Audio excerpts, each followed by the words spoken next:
Miss হবে না আপনার পছন্দের টিভি শো। দেখুন জি5 অ্যাপে একদম ফ্রি। বড় খোকা, আজকে আমি মা হয়ে তোদের অভিশাপ দিচ্ছি।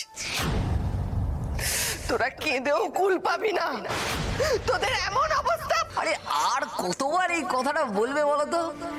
শকুনের অভিশাপে গরু মরে না মা। কাজে তোমাদের অভিশাপে আর কিচ্ছু হবে না। তোমরা বরং এখন এসো এসো এসো এসো। সৃজন, বর্ণা, আমার আর ভালো লাগছে না। দেখ, যখন বেরোতেই হবে চল চল বেরিয়ে পড়ি। কিন্তু এত রাতে আমরা যাব কোথায় সেটা তো ভাবতে হবে। হাতে তো তেমন টাকা পয়সাও নেই, কি করব কিছুই তো বুঝতে পারছি না। হে ভগবান।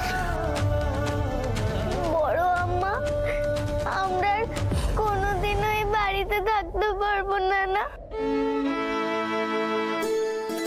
কোনোদিনও না। হ্যাঁ হ্যাঁ, তাই তাই। তোমাদের সবার অবস্থা দেখে যা মনে হচ্ছে রাস্তায় গিয়ে দাঁড়ানো ছাড়া তোমাদের আর কোনো গতি নেই, কি বর্ণা? না না,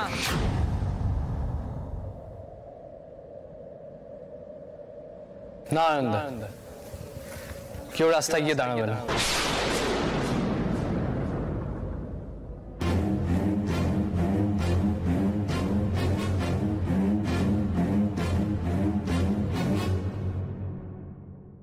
ব্যাস ব্যাস ব্যাস, বুবেরা চলে এসছে, আর একজন চলে এসছে। ডায়লগ বাজ, না না, শুরু করো শুরু করো, ডায়লগ দাও দাও দাও, তুমি দাও।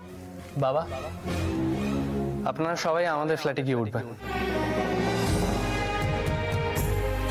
আমার আর বর্ষার ফ্ল্যাট তো আপনাদেরও ফ্ল্যাট। চলুন সবাই। সৃজন চলো, সুচি ঠামিকে নিয়ে আয় তুই।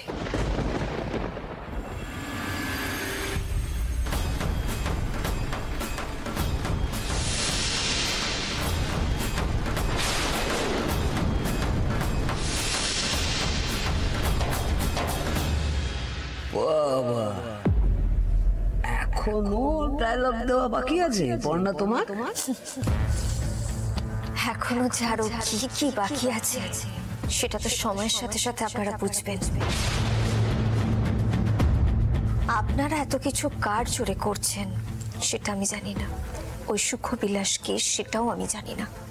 তবে একটা কথা আপনাদের সামনে দাঁড়িয়ে আমি বলে যাচ্ছি, আজ যে পাপ আপনারা করলেন এর ফল আপনাদেরকেই ভোগ করতে হবে।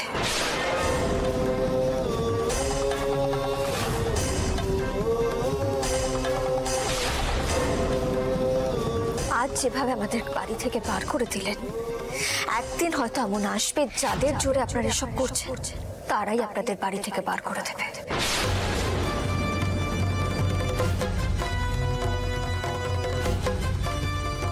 আমি আমার আগত সন্তানের দিব্যি করে সবার সামনে দাঁড়িয়ে বলে যাচ্ছি, এই দত্ত বাড়ি আমরা ফেরত নেবই।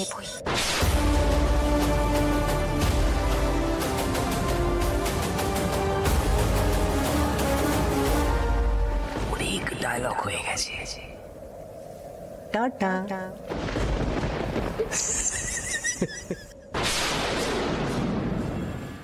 জি5 ডাউনলোড করুন আর সব এপিসোড দেখুন একদম ফ্রি।